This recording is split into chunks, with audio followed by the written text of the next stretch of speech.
राजा ने लकड़ी फेंककर अपने 3 बेटों की शादी तय करने का फैसला किया। हर राजकुमार को लकड़ी जिस दिशा में गिरेगी वहां जाकर अपनी दुल्हन को खोजना होगा। बड़े बेटे की लकड़ी एक बैरन की बेटी की ओर गिरी, दूसरे बेटे की लकड़ी एक काउंट की बेटी की ओर गिरी, लेकिन छोटे बेटे की लकड़ी जंगल की ओर चली गई। तीनों बेटे अपनी अपनी दिशा में चल पड़े, लेकिन छोटा बेटा बहुत उदास था। उसके मन में यही सवाल था, मैं जंगल में अपनी दुल्हन कैसे खोजूं? तभी उसे एक छोटी सी बिल्ली मिली जो उसके पीछे पीछे चलने लगी और बार बार म्याऊं म्याऊं करने लगी। राजकुमार ने उसे टालते हुए कहा, मुझे परेशान मत करो, मुझे अपनी दुल्हन ढूंढनी है। यह सुनकर छोटी बिल्ली खुश होकर बोली, अगर ऐसा है तो मैं ही तुम्हारी दुल्हन बनूंगी। राजकुमार ने बिल्ली की ओर देखा, उसकी मासूमियत देखकर उसे मना नहीं कर सका और हाँ कह दिया। इस तरह वह आगे बढ़ा। कुछ दिनों बाद दोनों बड़े भाई अपनी पत्नियों के साथ घर लौट आए, लेकिन जब छोटे राजकुमार से उसकी दुल्हन के बारे में पूछा गया तो उसने बस इतना कहा, वक्त आने पर सबको पता चल जाएगा। फिर राजा ने आदेश दिया कि हर राजकुमार अपनी दुल्हन से एक फूलों का गुलदस्ता लाए। दोनों बड़े राजकुमार खुशी खुशी चल दिए, लेकिन छोटा राजकुमार फिर से उदास होकर जंगल पहुंचा।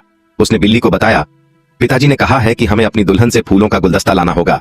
बिल्ली ने उसे सांत्वना दी और कहा, चिंता मत करो, बस आराम से सो जाओ। इसके बाद बिल्ली एक पेड़ के पास गई और जमीन में गड्ढा खोदा।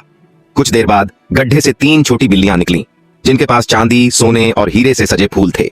छोटी बिल्ली ने अपने पंजों से गुलदस्ता तैयार किया और राजकुमार को दे दिया। जब राजकुमार यह फूल लेकर दरबार में पहुंचा तो राजा ने सभी के फूलों की तारीफ की, लेकिन सबसे सुंदर गुलदस्ता छोटे राजकुमार का निकला। फिर एक हफ्ते बाद राजा ने फिर से आदेश दिया कि हर राजकुमार अपनी दुल्हन से एक रूमाल लाए। फिर से सभी राजकुमार अपनी यात्रा पर निकल पड़े।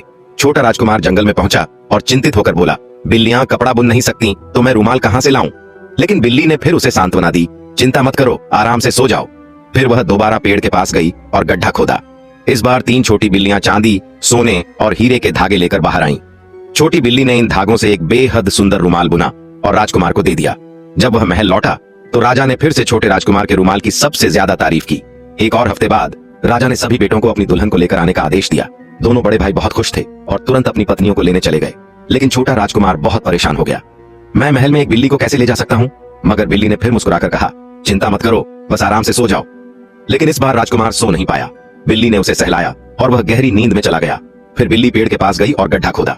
इस बार गड्ढे से तेज चमकदार रोशनी निकली। जैसे ही बिल्ली उसमें कूदी, वह एक सुंदर राजकुमारी में बदल गई। जब छोटा राजकुमार जागा तो वह चौंक गया। बिल्ली असल में एक राजकुमारी थी जिसे जादू से श्रापित कर दिया गया था।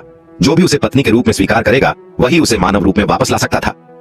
राजकुमार बहुत खुश हुआ और उसने राजकुमारी को गले लगा लिया। जब वे महल पहुंचे तो वहां शादी की धूमधाम चल रही थी। तभी एक नौकर ने राजा को बताया, बाहर एक और राजा आया है। जब राजा ने देखा तो वह कोई और नहीं बल्कि उसका छोटा बेटा और उसकी सुंदर दुल्हन थी। सब लोग दंग रह गए, क्योंकि छोटे राजकुमार ने कभी अपनी दुल्हन के बारे में नहीं बताया था। इस खुशी में पूरे 3 दिन और 3 रातों तक महल में उत्सव मनाया गया।